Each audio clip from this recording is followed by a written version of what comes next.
Welcome to the Deep Dive. We're the show that tries to cut through all the noise and get you straight to being genuinely well-informed. Today, we're diving into ashwagandha. It's this ancient herb, you've probably heard of it, it's making a big comeback. Our mission here is to pull out the really surprising, useful stuff from a recent article about its benefits. Might make you rethink this plant. Absolutely. Ashwagandha, or Withania somnifera, if you want the botanical name, it's fundamental in Ayurvedic medicine. Been used for literally thousands of years. Right. And yeah, people know it as an adaptogen, for stress. But the article we're looking at today, it really shows there's much more to it. It's incredibly versatile. Okay, so let's get into that. The source mentions its nickname, Indian ginseng. Hmm.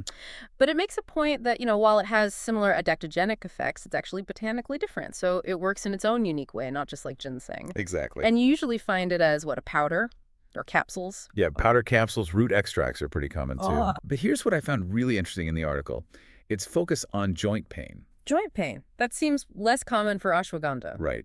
It's definitely a lesser known benefit, but potentially really valuable.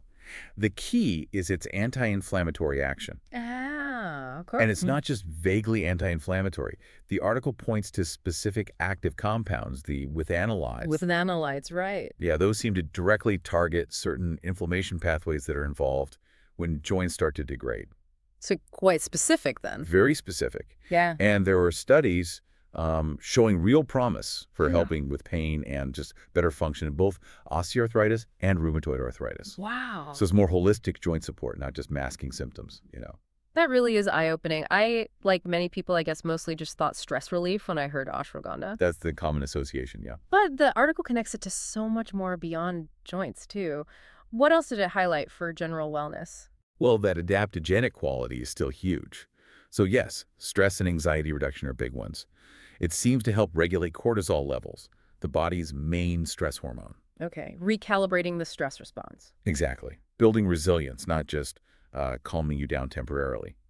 And then there's immune system support. It appears to modulate immune cells. Mm. Plus improved energy and stamina. Some people even use it for athletic performance. Really? Yeah. And it also seems to play a role in hormonal balance, potentially helping with thyroid function too. It's quite the all-rounder. Okay, so knowing all that, the big question for anyone listening is probably, how do I actually use this? What's the practical advice? Good question. The source suggests common dosages are often somewhere between, say, 250 milligrams and 600 milligrams of the root extract per day. It kind of depends on why you're taking it. Right, makes sense. And the traditional way, often recommended, is mixing the powder with warm milk or water, maybe a bit of honey.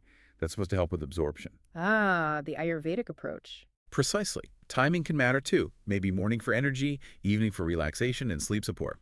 Depends on your goals. Okay. Oh, and it also mentioned combining it with other herbs, for a synergistic effect, Yeah. part of a bigger picture. Right, right. Which leads us to the really crucial part. Safety. Is it okay for everyone? Any precautions? Super important point. It's not for everybody. The article is clear. Pregnant or breastfeeding women should avoid it. Okay. And people on certain medications, think sedatives, immunosuppressants, or thyroid meds, really need to be careful or avoid it because of potential interactions. Best to talk to a doctor, obviously. Always good advice. Any side effects? Generally, it's well tolerated, but some people might get mild things like an upset stomach, maybe some Yeah. diarrhea, or feel a bit drowsy, especially if they take higher doses. Start low, maybe? Probably wise, yeah. Mhm. And definitely, the key takeaway from this source is check with a healthcare professional before starting any new supplement, especially if you have existing health conditions.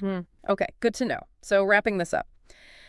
This deep dive really shows ashwagandha as, much more than just a stress buster. It seems like a genuinely holistic, natural option for quite a range of things, including that surprising benefit for joint pain, plus energy, immunity. Yeah, it covers a lot of ground. Mm-hmm. And, stepping back for a second, thinking about ashwagandha like this, it really highlights something, doesn't it?